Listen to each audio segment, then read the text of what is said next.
नमस्ते दोस्तों, मैं जानता हूं कि आप सबकी प्रिपरेशन बहुत अच्छे से और बेहतरीन तरीके से रेगुलरली चल रही है और सबसे अच्छी बात यह है कि पंक्चुअलिटी के साथ आप अपने काम कर रहे हो, आप जितने भी वर्क है वो कंप्लीट कर रहे हो। यही कंसिस्टेंसी होती है जो एग्जाम को आपको क्रैक कराने में आपकी हेल्प करती है। तो अब तक हम जो है रेगुलरली ज्योग्राफी के एनसीईआरटीज को कवर करते आ रहे हैं। अभी तक हम 6th के एनसीईआरटी को पूरा कवर कर चुके हैं। पूरे चैप्टर्स हमने 1 से लेकर 8 तक के, फर्स्ट से लेकर 8 तक के चैप्टर कंप्लीट कर लिए।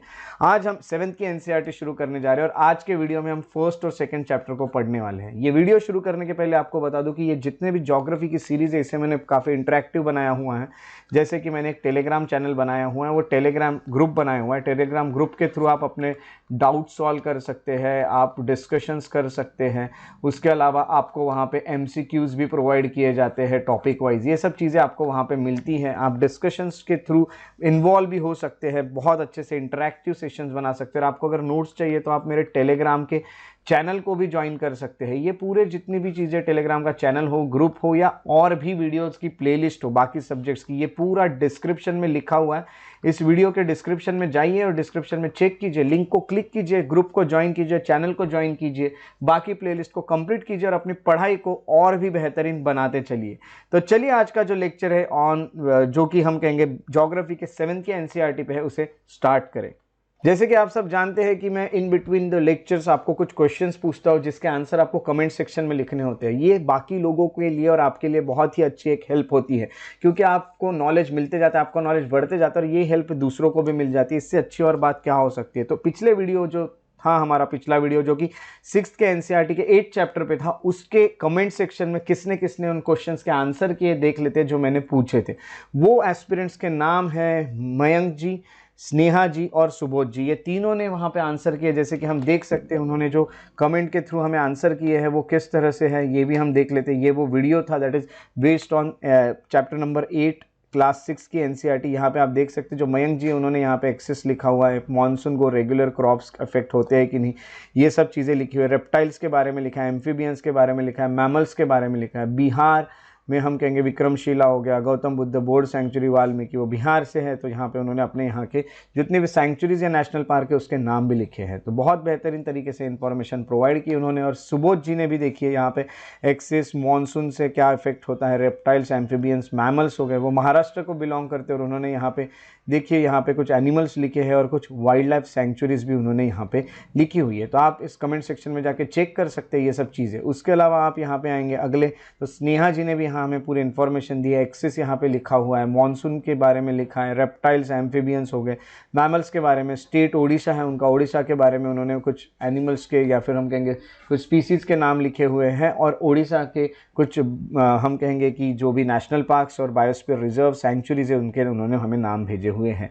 So thank you so much. हम ये जो भी इन लोगों ने हमारी हेल्प की है इसके लिए हम इनके थैंकफुल हैं। तो मयंक जी, स्नेहा जी और सुबोध जी, थैंक यू सो मच हमारे साथ इतनी अच्छी इन्फॉर्मेशन शेयर करने के लिए। सो चलिए आज के लेक्चर की शुरुआत करते हैं जो कि है based on 8th NCERT chapter number 1 and 2 को हम यहाँ पे पढ़ेंगे। तो सबसे पहले जब हम एक एक करके इन चैप्टर्स पे आते हैं तो सबसे पहले आपको देखने मिलता है कि ये एनसीईआरटी जो है ये बेहतरीन एक एनसीईआरटी जो आपको एनवायरमेंट की स्टडी कराती है। जैसे कि आप यहाँ पे इसके कवर पेज पे देख सकते हैं, ये जो आपको कवर पेज दिख रहा है वहाँ पे नाम ही है और एनवायरमेंट को आपको अपने एनवायरमेंट को जानने का मौका मिलता है और यहाँ से आपको एनवायरमेंट का जो सब्जेक्ट है उसे बेहतर बनाने का मौका मिलता है। सबसे पहले अगर हम यहाँ देखें चैप्टर नंबर 1, उसका नाम एनवायरमेंट ही है और यहाँ पे जब शुरू होता है तो वो एक कहानी से शुरू होता है। कहानी ऐसी है कि बहुत बड़े वैकेशन के बाद जो रवि होते हैं, है ना, वो फिर से स्कूल जाना शुरू करते हैं और वो देखते हैं कि जो प्लेग्राउंड था उसके स्कूल के आसपास उसको अभी डगअप किया गया, उसको खोद दिया गया और वहाँ पे अभी बड़ी बिल्डिंग बनाई जाने वाली है, ऐसा कहा जा रहा है। रवि जो है वो रोने लग गया क्योंकि वो जो प्लेग्राउंड था वो बहुत बड़ा था जहाँ पे सॉफ्ट ग्रासेस थी, मैरीगोल्ड्स, बटरफ्लाइज वहाँ देखने मिल रहे थे।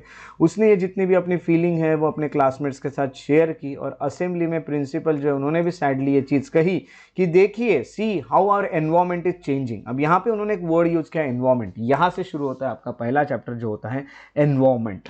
अब यहाँ पे अगर देखा गया तो इन द क्लास रवि ने अपने टीचर को पूछा, what is environment? Whatever you see in your surrounding ये टीचर ने आंसर दिया।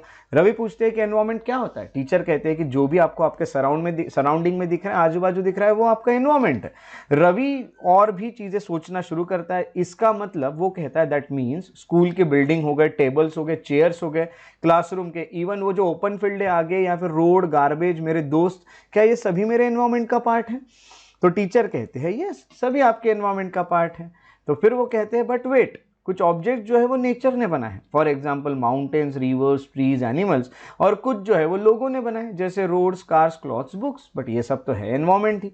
सो हम यहाँ पे अगर देखेंगे तो यहाँ उन्होंने कहा है now work in pairs, make a list with your classmate sitting next to you. यहाँ पे आपको creation of nature and by human beings ये देखना होता है, मैन मेड क्या है और नेचुरल क्या है।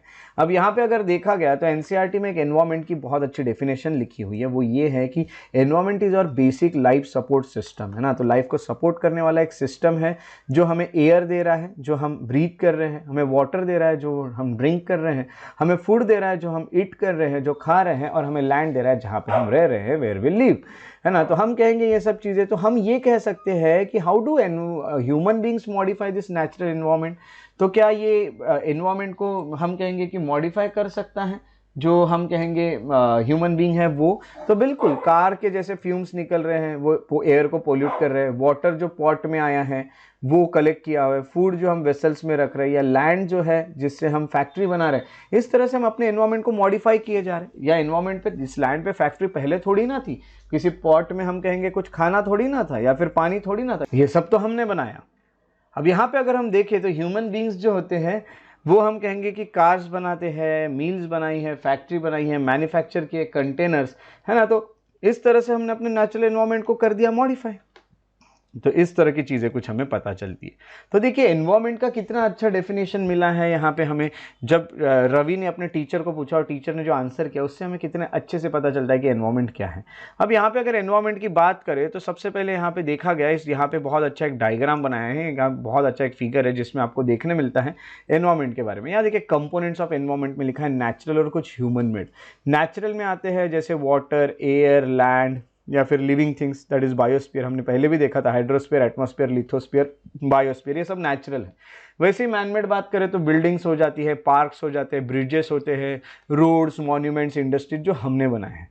ह्यूमंस जो होता है वो भी यहाँ पे एक कंपोनेंट है, जैसे कि individual, family, community, religion, educational, economic, political situation, ये भी हमारा एनवायरनमेंट है। तो ये पूरे एनवायरनमेंट के कुछ कंपोनेंट्स हमें देखने मिलते हैं। अब देखिए यहाँ पे ये कहा जाता है कि अब ये जितनी भी चीज़ें आप देख रहे हो, रवि, परमजीत हो गए, जैसी, या फिर मुस्तफ़ा हो गया, Asha, we are all excited about making list, ये सब लिस्ट बना रहे हैं। ये देख रहे हैं कि why is our environment changing.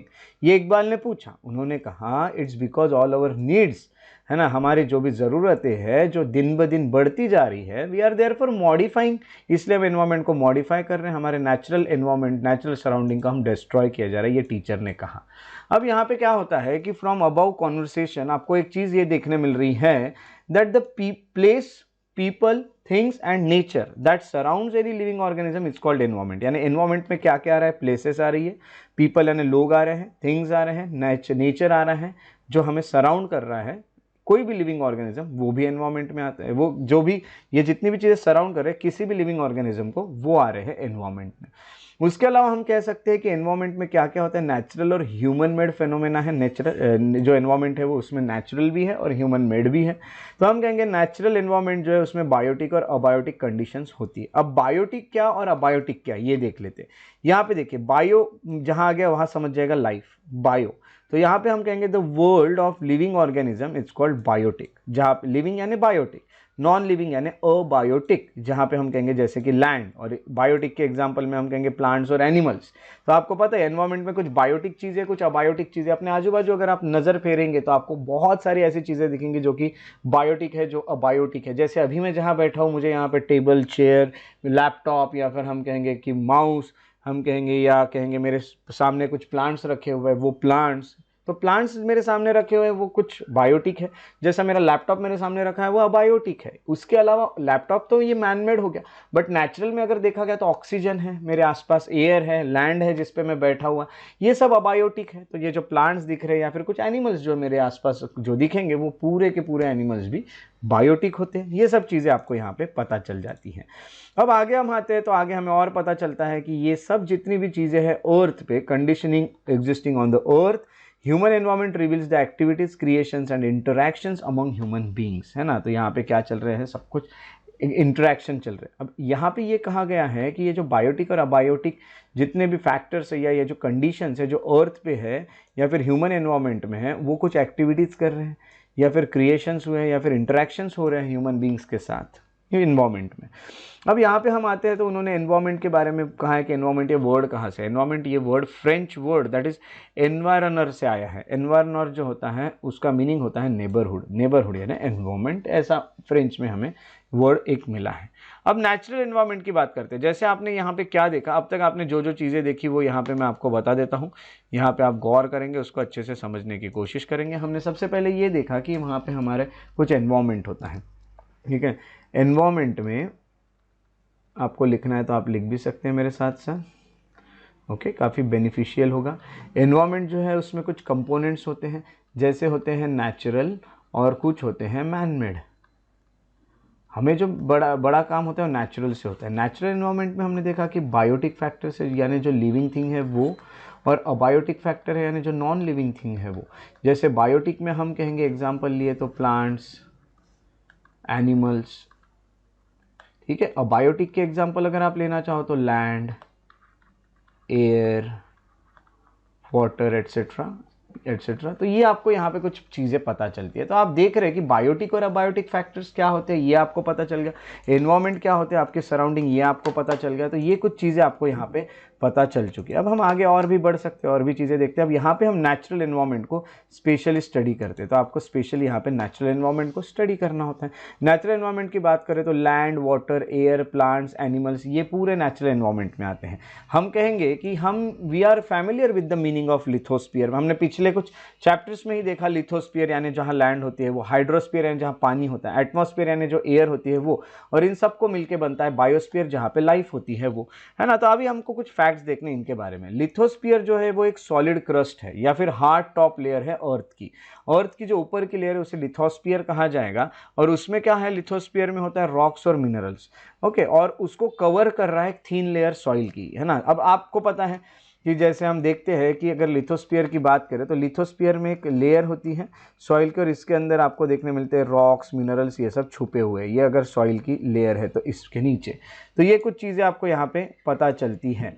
अब ये पता चलने के बाद जब आप आगे आते हो तो यहाँ देखने मिलता है कि it is irregular surface is various landforms. यहाँ पे अलग अलग लैंडफॉर्म्स हैं, आपने पहले भी देखा है। जो लिथोस्फीयर है उसमें कहीं माउंटेन्स देखने मिलते, कहीं प्लेट्यूज देखने मिलते, कहीं प्लेन्स देखने मिलते, कहीं वैलीज देखने मिलते, एट्सेट्रा एट्सेट्रा। लैंडफॉर्म्स जो होते हैं ये कॉन्टिनेंट्स में जो बने हुए हैं, यहाँ पे तो है ही कॉन्टिनेंट्स पे, बट ये ओशन फ्लोअर्स पे भी है, माउंटेन्स ओशन में भी है, जो हमें यहाँ से दिखेंगे तो नहीं, अंदर जाने के बाद आपको ये दिखेंगे। लिथोस्फीयर जो होता है is the domain that provides us forest, grassland for grazing. देखिए लिथोस्फीयर हमें क्या क्या देता है, आखिरकार लैंड है, लैंड पे फॉरेस्ट तो रहेंगे, फॉरेस्ट के अलावा ग्रासलैंड है जिसपे हम जानवरों को ग्रेजिंग करा सकते हैं। उसके अलावा हम एग्रीकल्चर के लिए लैंड को यूज़ कर सकते हैं, हमारे सेटलमेंट्स के लिए लैंड को यूज़ कर सकते हैं। तो लिथोस्फीयर का यूज़ बहुत सारा है। उसके अलावा जो भी मिनरल्स हमें मिल रहे हैं वो लिथोस्फीयर से ही मिल रहे हैं, ठीक है। वो कह रहे हैं कि look at your surrounding, make a list of uses that the land in your neighbourhood is being put to, है ना। तो ये कुछ उन्होंने आपको टास्क दिया हुआ है।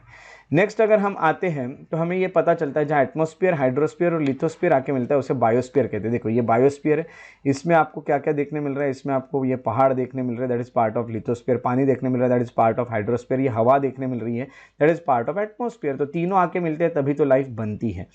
आगे अगर हम आते हैं तो आपको देखने मिलता है the domain of water is referred to hydrosphere, ये भी आपने पहले ही पढ़ा है। उसके अलावा यहाँ पे वाटर के कुछ वेरियस सोर्सेस है, अलग अलग वाटर बॉडीज है, जैसे इसमें रिवर आते हैं, लेक आते हैं, सीज आते हैं, ओशंस आते हैं, एट्सेट्रा एट्सेट्रा। है ना। तो ये सभी लिविंग ऑर्गेनिजम्स के लिए बहुत ज़्यादा ज़रूरी है। हाइड्रोस्फीयर में यानी जितने भी पानी वाली चीज़ें वो पूरे हाइड्रोस्फीयर में आती है। तीसरा आता है एटमॉस्फेयर। एटमॉस्फेयर यानी एयर की एक हम कहेंगे थिन लेयर है जो हमें सराउंड कर रही है अर्थ को। तो ग्रेविटेशनल फोर्स जो है अर्थ का वो हम कहेंगे एटमॉस्फेयर को पकड़ के रखा है अपने आसपास।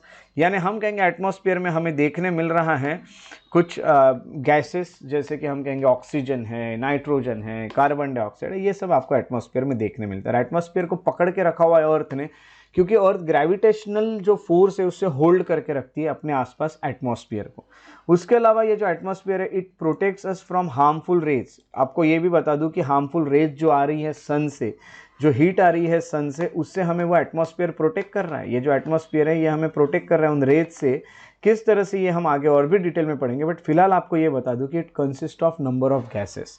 इसमें गैसेस है, इसमें डस्ट है, इसमें वाटर वेपर्स है, ये सब इसमें है। तो जो चेंजेस आएंगे एटमॉस्फेयर में, इस कारण वेदर और क्लाइमेट भी बदलता है। जैसे हम कहेंगे वाटर वेपर बढ़ गया तो ह्यूमिड हो जाएगा, ड्राइनेस आ गया तो ड्राई क्लाइमेट हो जाएगा, है ना। CO2 बढ़ गया तो हम कहेंगे कि टेम्परेचर बढ़ जाएगा, इस तरह की चीज़ें। तो प्लांट्स और एनिमल जो है वो बायोस्फीयर में रहते हैं, उनका ये लिविंग वर्ल्ड है जो बायोस्फीयर जिसे कहा जाता है। Okay, so it is narrow zone of the earth जहाँ पे लैंड, वाटर और एयर एक दूसरे के साथ इंटरैक्ट कर रहे हैं, एक दूसरे तीसरे के साथ इंटरैक्ट कर रहे हैं, ये कहा जाता है बायोस्फीयर। आप पहले से ही पढ़ते आ रहे, बायोस्फीयर वो होता है जहाँ लैंड, वाटर और एयर आके मिलती है। अब यहाँ पे इकोसिस्टम वो बताना चाहते हैं। इकोसिस्टम जो है, इकोसिस्टम को समझने के लिए सबसे पहले उन्होंने यहाँ पे कुछ एक इकोसिस्टम का एक हम कहेंगे कि डेफिनेशन दी है। इकोसिस्टम यानी एक ऐसा सिस्टम जो कि इंटरैक्शन से बन रहा है, लिविंग ऑर्गेनिजम्स जो एक दूसरे के साथ इंटरैक्शन कर रहे हैं। जैसे मैं इंटरैक्शन कर रहा हूँ, या फिर हम कहेंगे कि एक दूसरे के साथ हो, या फिर with physical and chemical factors हो एनवायरनमेंट के विच दे लिव, है ना, जिससे हम कहेंगे कि ट्रांसफर हो रही एनर्जी या मटेरियल। फॉर एग्जांपल अभी मैं बोल रहा हूँ तो मेरा इंटरेक्शन कंटिन्यूसली ऑक्सीजन के साथ चल रहा है, तभी तो मैं सांस ले पा रहा हूँ। हम सबके इंटरेक्शन कंटिन्यूसली ऑक्सीजन के साथ चलते हैं। आप कुछ भी भूल जाए, आप सांस लेना नहीं भूलोगे, क्योंकि सांस लेना जो है, इनहेल करना, एक्सेल करना, ये आप करते नहीं हो, ये अपने आप होती रहती है प्रोसेस। तो इसीलिए आप हमेशा इंटरेक्ट करते ही रहते हो ऑक्सीजन के साथ। मैं पानी पी रहा हूँ तो पानी के साथ इंटरेक्ट कर रहा हूँ, है ना। तो हम कहीं ना कहीं इन सब चीज़ों के साथ इंटरेक्ट करते ही रहते हैं, ये चीज़ें हमें पता चलती है। अब जो इकोसिस्टम है इसके बारे में यहाँ कुछ कहानी लिखी हुई है। वैसे मैंने आपको इकोसिस्टम क्या होता है ये मैंने बता दिया। इकोसिस्टम यानी इंटरेक्शन, एनवायरमेंट यानी सराउंडिंग। ऐसे एकदम सिंपल लैंग्वेज में याद रखते हुए चलो, आपको ये कंसेप्ट जो है वो याद आते जाएंगे। एनवायरमेंट यानी सराउंडिंग, और सराउंडिंग में क्या क्या होता है ये तो आपको पता ही है, सभी चीज़ें हमने अभी देखी। Equal to surrounding. वैसे ही हम कह सकते हैं इकोसिस्टम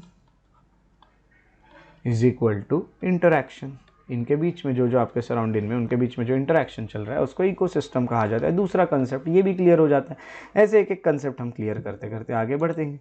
तो हम आगे जब बढ़ते हैं और तो हमें यहाँ पे देखने मिलता है इकोसिस्टम क्या है, ये हमने देख लिया। अब इकोसिस्टम होने के बाद यहाँ पे देखेंगे तो 5 जून जो है, 5 जून एवरी ईयर इसको वर्ल्ड एनवायरनमेंट डे करके सेलिब्रेट किया जाता है। ये भी आपको अपने नोट्स में लिखना पड़ेगा, 5 जून, ठीक है। 5 जून is celebrated as World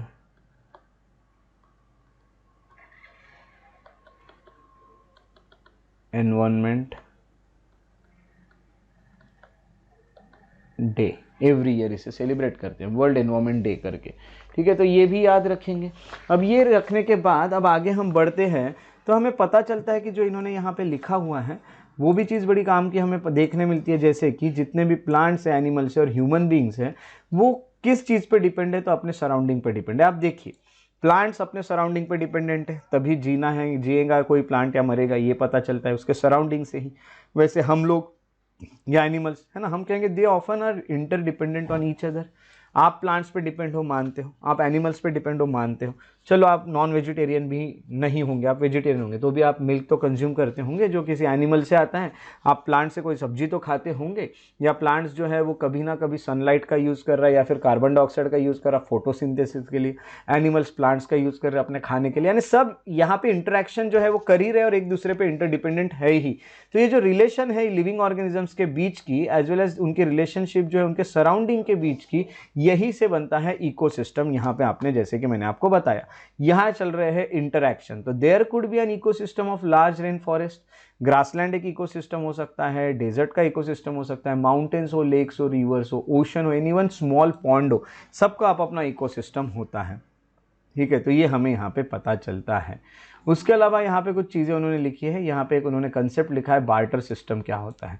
barter system यानी हम कहेंगे कि it is a trade in which goods are exchange without use of money, है ना। टमाटर दो, प्याज लेके जाओ, ऑनियन दो, उसके जगह पोटैटो लेके जाओ, या जो भी चल रहा है, गुड्स दो, गुड्स लेके जाओ, दैट इज बार्टर सिस्टम। अभी हम कहेंगे कि मोनेटाइज्ड हो जाते हैं, यानी हम तब से शुरू होते हैं use of money as a source of exchange. तो हम ये अलग अलग चीज़ें आगे बढ़ते गए, बट बार्टर सिस्टम इस तरह से हमें देखने मिलता है। उसके बाद हमें यहाँ पे देखने मिलता है और ह्यूमन एनवायरनमेंट के बारे में।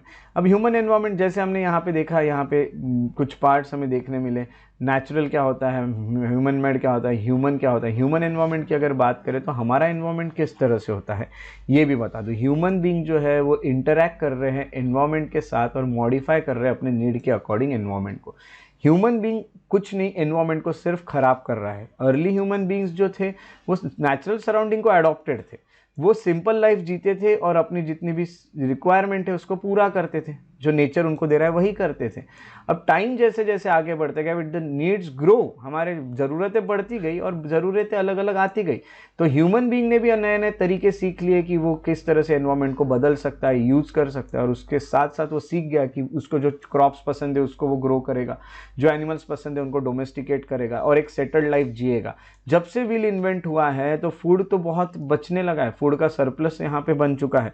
बार्टर सिस्टम वहाँ से शुरू हुआ, ट्रेड स्टार्ट हो गया, कॉमर्स जो है वो डेवलप्ड हो गया। ट्रेड, कॉमर्स ये सब शुरू होने के बाद बहुत सारे सरप्लस बचने लगे, बहुत सारा खाना बचने लगा। अपना खाना खाने के बाद भी तो उसने उसको बेचना शुरू किया।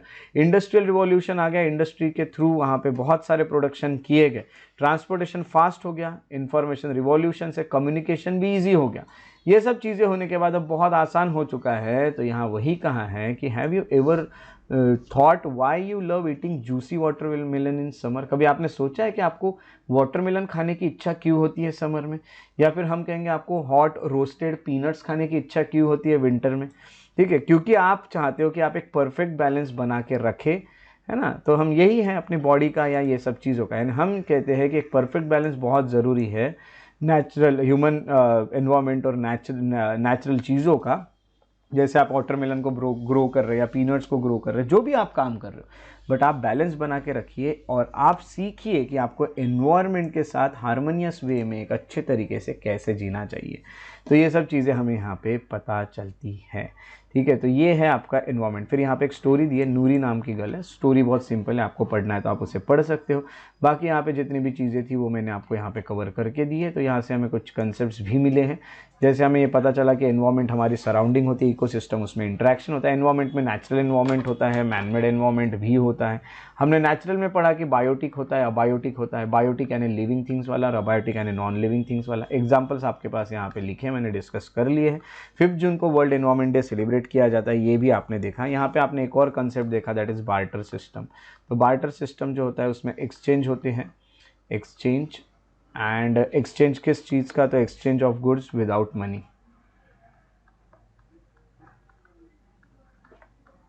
Money, that is barter system. आपके ऐसे सिंपल और बहुत अच्छे नोट्स बन जाते हैं एनवायरनमेंट के एनसीईआरटी से।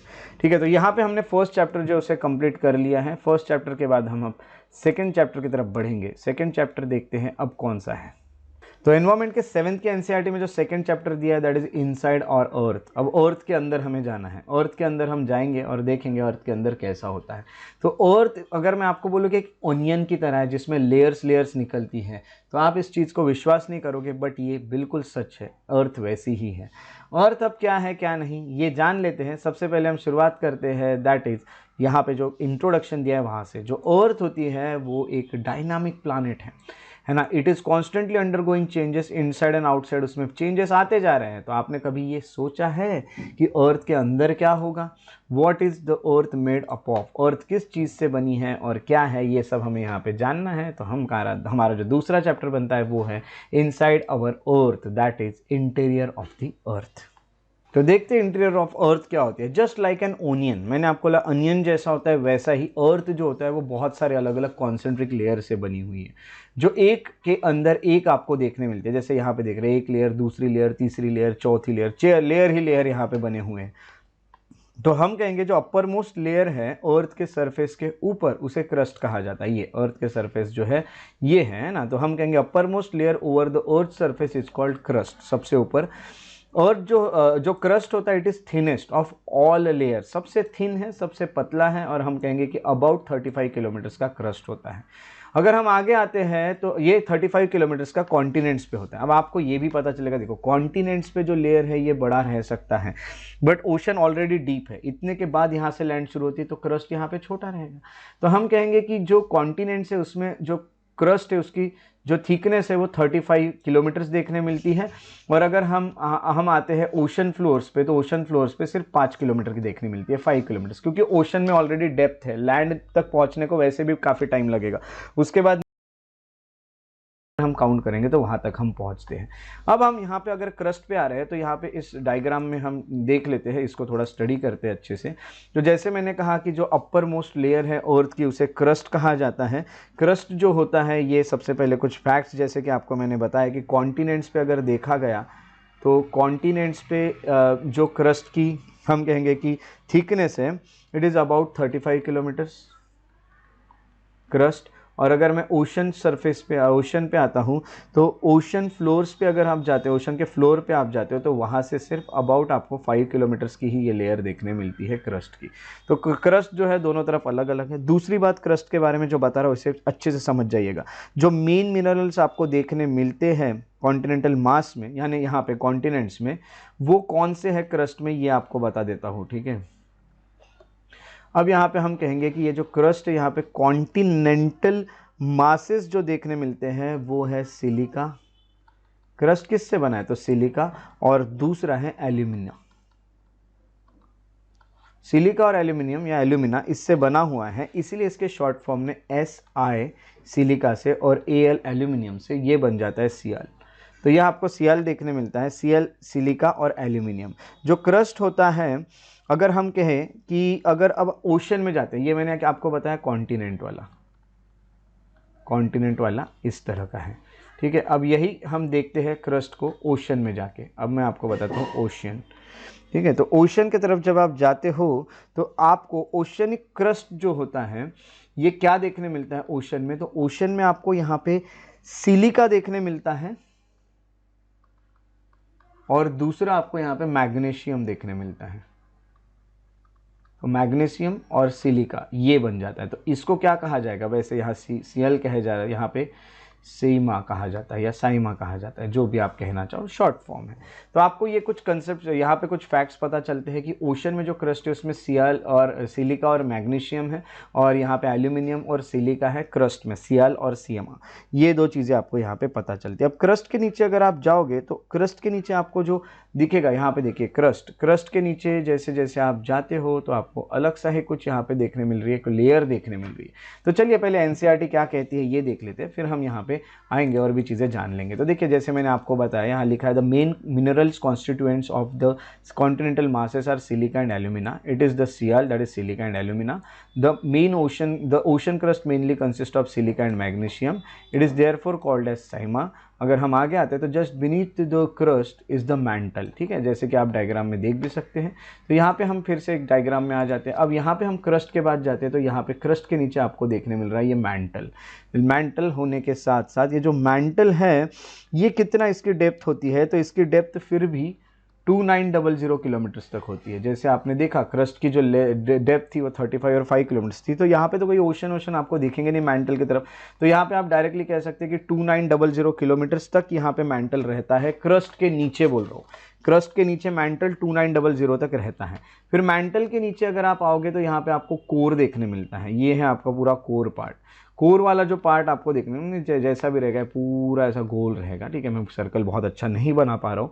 तो यहाँ पे अगर आप देखोगे तो ये जो इनर मोस्ट लेयर है ये कोर जिसे कहते हैं, उसका रेडियस फिर भी कोर का, अब कोर का जो रेडियस रहेगा वो हम कहेंगे कि 3500 किलोमीटर्स होता है, 3500 किलोमीटर्स, और ज़्यादा डेप्थ में जाते हैं तो हम कहेंगे कि ये जो ये मेनली जो ये कोर है it is mainly made up of निकल एंड आयरन, जिसको निफ कहा जाता है, निफ है। अब ये जो कोर है, कोर में क्या रहेगा, कोर में रहेगा निकल एंड आयरन, निकल के लिए Na और आयन के लिए Fe, फे, तो निफे, दैट इज निकल और फेरस। तो आपको ये कोर के बारे में भी इंफॉर्मेशन मिलती है। ऐसी पूरी इंफॉर्मेशन आप यहाँ पे कलेक्ट करते रहते हो और ये पूरा जितना भी है ना, ये हम कहेंगे कि बहुत ज़्यादा फैक्चुअल है। ये सब आपने लिख के रखना चाहिए अपने नोट्स में भी। तो आप देख सकते हो कि हमने देखा कि अर्थ की जो लेयर्स है उसमें सबसे ऊपर आता है क्रस्ट, उसके बाद जो आता है, मैं और इसको थोड़ा क्लियर लिख देता हूँ ताकि आपको आसानी जाए। दूसरा जो आता है वो आता है मैंटल, और तीसरा जो आता है वो आता है कोर, है ना। इसके बारे में और भी डेप्थ में हम जाएंगे आगे के एनसीईआरटीज़ में। यहाँ पे तो आपको शुरुआत करनी होती है, शुरुआत में उन्होंने आपको इतनी चीज़ें बताई है। एक चीज़ याद रखेगा, जो सेंट्रल कोर है उसका टेम्परेचर बहुत ज़्यादा है। जो सेंट्रल कोर होता है, अच्छे से याद रखेगा, सेंट्रल कोर, अगर आप जैसे से कोर के सेंटर में आओगे तो सेंट्रल कोर में दो चीज़ें बहुत ज़्यादा है। कभी एमसीक्यू आया तो याद रखेगा, सेंट्रल कोर में होता है वो है वेरी हाई टेम्परेचर, और दूसरा होता है that is very high pressure. Pressure और टेम्परेचर यहाँ बहुत ज़्यादा है। देखिए आपके नोट्स बन गए, कितने अच्छे नोट्स बन गए आपके, बहुत सारे फैक्ट्स आपको यहाँ पे पता चल गए हैं। अब हम आगे आते हैं और भी कुछ चीज़ें यहाँ पे जानने की कोशिश करते हैं। अब वहाँ पे हम जब आगे आते हैं तो हमें पता चलता है, जैसे कि अब उन्होंने एनसीईआरटी में जो चीज़ें डिस्कस की है आगे आगे, ये तो उन्होंने कोर के बारे में बोल दिया, उसके बाद उन्होंने जो लिखा था वो भी बता दे। तो the inner most layer is the core with the radius of about 3500 kilometres. It is mainly made up of निकल and ion, that is निफे, that is निकल and ferrous, that is iron. The central core has very high temperature and pressure. ये सब चीज़ें मैं आपको बता चुका हूँ। यहाँ देखिए आपको एक फैक्ट दिया है, crust forms only 1% of the volume of the earth. 84% जो है वो मैंटल है और 15% जो है वही कोर है। यहाँ पे हम कहेंगे तो क्रस्ट तो सिर्फ 1% है, बहुत छोटा है। रेडियस जो है अर्थ का वो लगभग 6371 किलोमीटर होता है। तो यहाँ पे हम देख सकते हैं, और भी उन्होंने फैक्ट लिखे, जो डीपेस्ट माइन है वर्ल्ड में उसका वो साउथ अफ्रीका में है। वो 4 किलोमीटर डेप्थ तक जाके माइनिंग की हुई है ऑयल के सर्च में। इंजीनियर जो है उन्होंने होल भी बनाया है 6 किलोमीटर्स का। माइनिंग उन्होंने 6 किलोमीटर्स तक की, हम कहेंगे कि माइन बनाई है। और ऑयल ढूंढते ढूंढते इंजीनियर जो है वो 6 किलोमीटर डेप्थ तक पहुंच गए हैं। अर्थ के सेंटर तक जाना मुश्किल है, मुश्किल ही नहीं, हम कहेंगे कि नामुमकिन है, it is not possible. You have to dig a hole 6000 kilometre deep in the ocean floor. इतना बड़ा कौन गड्ढा खोदेगा जब आपको पहुंचना है। तो 6 किलोमीटर का ही तो कितना हो गया, और अंदर कितनी गर्मी होगी ये सोचिए, हम तो जिंदा भी नहीं रह पाएंगे। आगे अगर हम बढ़ते हैं तो उन्होंने रॉक्स और मिनरल्स के बारे में कुछ हमें इन्फॉर्मेशन दी है। रॉक्स और मिनरल्स की जब वो बात करते हैं तो जो अर्थ का क्रस्ट है उसमें अलग अलग रॉक्स देखने मिलते हैं। क्रस्ट कहाँ का पार्ट है ये मैं आपको बता चुका हूँ, और क्रस्ट का जो पार्ट है इसमें आपको पता है, ये जो क्रस्ट का आपको पार्ट दिख रहा है यहाँ पे आपको देखने मिलते हैं अलग अलग मिनरल्स, और अलग अलग हम कहेंगे वो है रॉक्स। तो रॉक्स और मिनरल्स के बारे में यहाँ पे कुछ इन्फॉर्मेशन दी जाती है, कुछ चीज़ें मैं यहाँ पे लिखूंगा, अच्छे से उसको समझते हुए चलना है। कोई भी नेचुरल मास या मिनरल मैटर होता है that is made up, that makes up earth crust is called rock, है ना। तो कोई भी mineral mass of mineral matter उसको रॉक कहा जाता है। ये रॉक की डेफिनेशन है। तो rock can be different in colour, size and texture. तो हम यहाँ पे कुछ चीज़ें लिख लेते हैं। तो हम कहेंगे कि जो हम कहेंगे रॉक्स के बारे में यहाँ कहा गया है, तो there are 3 types, major types of rocks, igneous rock, sedimentary rock and metamorphic rock. ये अपने नोट्स में लिखना बहुत ज़्यादा ज़रूरी है, ठीक है, ये तो लिखना ही पड़ेगा भाई। तो चलिए आ जाते हैं और हम लिखने की यहाँ पे शुरुआत करते हैं। सबसे पहले हम लिखते हैं कि 3 मेजर टाइप्स ऑफ रॉक्स जो होते हैं वो, जो पहला है दैट इज इग्नियस रॉक्स। इसके बारे में आगे आपको इंफॉर्मेशन दी रहेगी, इग्नियस। दूसरे जो होते हैं वो है सेडिमेंट्री, सेडिमेंट्री। थर्ड वन जो होंगे वो रहेंगे मेटामॉर्फिक,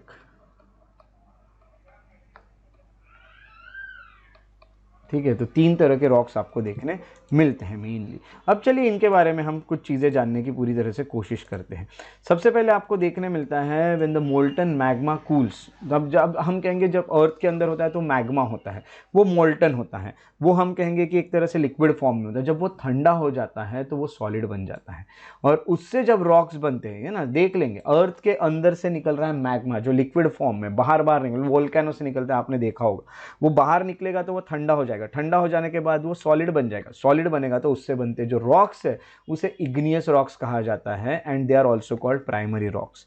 और दो टाइप के इग्नियस रॉक्स है, इंट्रूसिव रॉक और एक्सट्रूसिव रॉक, ये भी हम लिख देते हैं। तो हम सबसे पहले ये इंफॉर्मेशन पे आए हैं कि इग्नियस रॉक्स को प्राइमरी रॉक्स भी कहा जाता है, और ये जो होते हैं प्राइमरी रॉक्स या इग्नियस रॉक्स ये दो तरह के होते हैं। पहला आप जानते ही हैं इंट्रूसिव और दूसरा इज एक्सट्रूसिव। अब ये दोनों का मीनिंग जान लेते हैं। चलिए, बहुत अच्छी बात होगी कि इसके मीनिंग हमें पता चल जाए, एनसीईआरटी ही हमें मीनिंग बता देती है। तो can you imagine the lava coming out of volcanoes? कभी आपने सोचा होगा, देखा हो ना देखा हो, बट आपने कभी इमेजिन तो किया होगा कि वोल्केनोस के अंदर से लावा निकल रहा है। लावा जो है एक्चुअली हम कहेंगे कि फायरी या फिर रेड मॉल्टन मैग्मा होता है जो अर्थ के इंटीरियर से बाहर आ रहा है सरफेस तक। जब ये सरफेस तक आता है तो हम कहेंगे कि व्हेन इट इज मॉल्टन, जब वो एक तरह से लिक्विड फॉर्म में होता है और वो अर्थ के सरफेस पे आता है और फिर अर्थ के सरफेस पे आके ठंडा होता है और सॉलिड बनता है, तो ऐसे वक्त जो रॉक्स बनते हैं क्रस्ट के ऊपर आके उसे एक्सट्रूसिव इग्नियस रॉक्स कहते हैं। ठीक है, तो ये सिंपल है, समझना बहुत ही सिंपल है। जैसे मैंने आपको बताया कि जब ये एक्सट्रूसिव यानी बाहर आके बन रहे हैं, ये याद रख लीजिएगा, दैट इज वेरी इजी। तो हम कहेंगे कि rocks formed in such way on the crust are called extrusive rocks.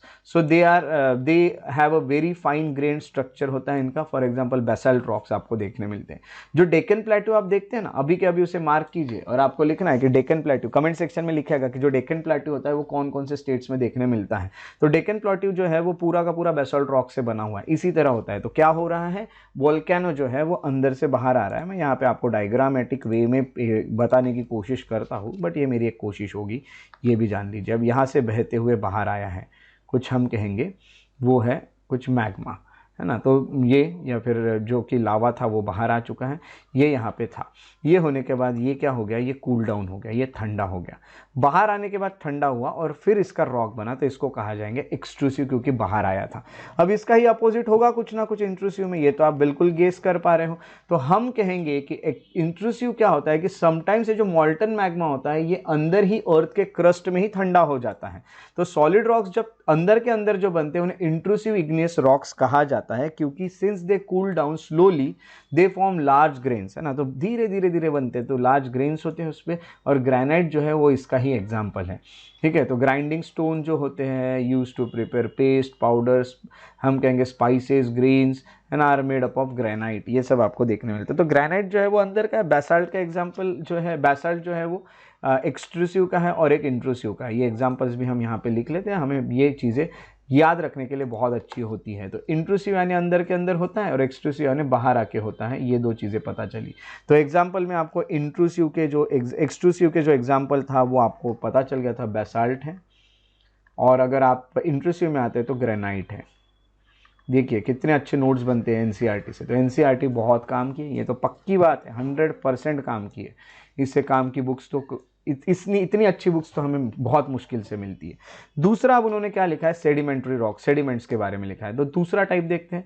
सो यहाँ पे हम देखेंगे कि कुछ रॉक्स जो होते हैं वो रोल डाउन कर जाते हैं, क्रैक हो जाते हैं, एक दूसरे को हिट कर जाते हैं और टूट जाते हैं छोटे टुकड़ों में। तो ये जो छोटे छोटे टुकड़े होते हैं, ये जो स्मॉलर पार्टिकल्स होते हैं, इन्हें सेडिमेंट्स कहा जाता है। तो जो सेडिमेंट्स होते हैं इनको ट्रांसपोर्ट करने के लिए, डिपॉजिट करने के लिए विंड या फिर वाटर होती है। फॉर एग्जाम्पल ऐसे समझ जाए कि कोई पत्थर के छोटे छोटे टुकड़े कहीं गिरे हुए, जोर से हवा उनको बहाते हुए लेके गई, वो कहीं पे तो भी ट्रांसपोर्ट हो गया, डिपॉजिट हो गया जाके। वाटर जो है वो फ्लो हो गया, फ्लो होते होते अपने साथ इनको लेके चले गया। तो ये सब यहाँ पे होता है। तो दीज लूज सेडिमेंट्स जो है ये कॉम्प्रेस्ड होते हैं, हार्डेंड होते हैं और इससे लेयर ऑफ रॉक बन जाता है। सो हम कहेंगे कि these loose sediments are compressed and hardened, ये थोड़े हार्ड होते जाते हैं और इसका बन जाता है फिर एक रॉक, और ऐसे रॉक को कहा जाता है सेडिमेंट्री रॉक। और इसका सबसे अच्छा एग्जाम्पल है सैंडस्टोन, जो कि हम कहेंगे कि ग्रेन्स ऑफ सैंड से बना हुआ है। सो ये जो रॉक्स होते हैं दे में ऑल्सो कंटेंट फॉसिल्स, और प्लांट्स भी उसमें हो सकते हैं। प्लांट्स के जो रेमिनेंट्स होते हैं, जो फॉसिल बन जाते हैं, वो एनिमल के फॉसिल हो सकते हैं, बाकी माइक्रो ऑर्गेनिजम्स हो सकते हैं जो एक बार कभी तो भी जिंदा रहते थे, तो हम कहेंगे कि वो भी इसके ही रॉक बन जाते हैं। तो हम कहेंगे कि सेडिमेंट्री रॉक जो होते हैं वो रॉक रोल डाउन होने के कारण, क्रैक होने के कारण, एक दूसरे में रगने के कारण सेडिमेंट्स बनते हैं और उसको डिपॉजिट किया जाता है, उसको ट्रांसपोर्ट किया जाता है विंड, वाटर एटसेट्रा के साथ साथ। तो इस तरह से सेडिमेंट्री रॉक है, इसका बेस्ट एग्जाम्पल है सैंडस्टोन। तो चलिए एक सेडिमेंट्री रॉक का भी एग्जाम्पल लिख लेते हैं, दैट इज सैंडस्टोन। इसमें कोई ऐसे टाइप्स नहीं होते हैं जैसे यहाँ पे आपको टाइप्स देखने मिले थे कुछ, तो यहाँ पे हमें डायरेक्टली हम इसका एग्जाम्पल लिख सकते हैं सैंडस्टोन। उसके बाद हम मेटामॉर्फिक देखते हैं क्या होता है। मेटामॉर्फिक की अगर हम बात करें तो इग्नियस और सेडिमेंट्री रॉक जो होते हैं वो चेंज हो जाते हैं मेटामॉर्फिक रॉक में। मेटामॉर्फिक रॉक ऐसे होते हैं जो चेंज होते हैं, किस कारण? तो बहुत ज़्यादा हीट लगने के कारण। अब इग्नियस रॉक है, बहुत ज़्यादा हीट है बढ़ गई या फिर प्रेशर बढ़ गया, जिस कारण उस रॉक का फॉर्म चेंज हो गया। या सेडिमेंट्री रॉक थे, उसका फॉर्म चेंज हो गया, किस कारण? तो हीट और प्रेशर के कारण। उस कारण हम कहेंगे फॉर एग्जांपल क्ले जो होती है वो स्लेट बन जाती है, लाइमस्टोन जो होता है वो मार्बल बन जाता है। तो ये मेटामॉर्फिक है, जो इनका फॉर्म चेंज हुआ है। तो फॉर्म जब चेंज होता है तो इन्हें हम कहते हैं कि मेटामॉर्फिक रॉक। तो एग्जाम्पल आपको पता है, स्लेट हो गया, मार्बल हो गए, ये सब आपको देखने मिलते हैं मेटामॉर्फिक में। यहाँ पे एग्जाम्पल में हम मार्बल लिख लेते हैं, है ना। लाइमस्टोन था पहले, बाद में मार्बल बन गया। ऐसे 3 टाइप ऑफ रॉक आपको देखने मिलते हैं एज पर योर एनसीईआरटीज, हमें ये चीज़ें पता चलती है। सो आगे अगर हम बढ़ते हैं तो रॉक्स जो है वो हमारे लिए बहुत यूजफुल है। ये यहाँ पे लिखा हुआ है, हार्ड रॉक्स जो होते हैं वो रोड्स बनाने के लिए, घर बनाने के लिए, बिल्डिंग्स बनाने के लिए बहुत ज़्यादा ज़रूरी है। वैसे ही you use stones to play many games, for example 7 stones that is pitthu, या फिर hopscotch that is stapu, या फिर किट किट जिसे कहते हैं, 5 स्टोन्स दैट इज गिट्टी। ये सब जो गेम्स हैं ये यहाँ पे हमें बताए जाते हैं। ये देखिए कितने अच्छे अच्छे हम कहेंगे रेड फोर्ट जो है सैंडस्टोन से बना हुआ है, ताजमहल जो है ये वाइट मार्बल से बना हुआ है।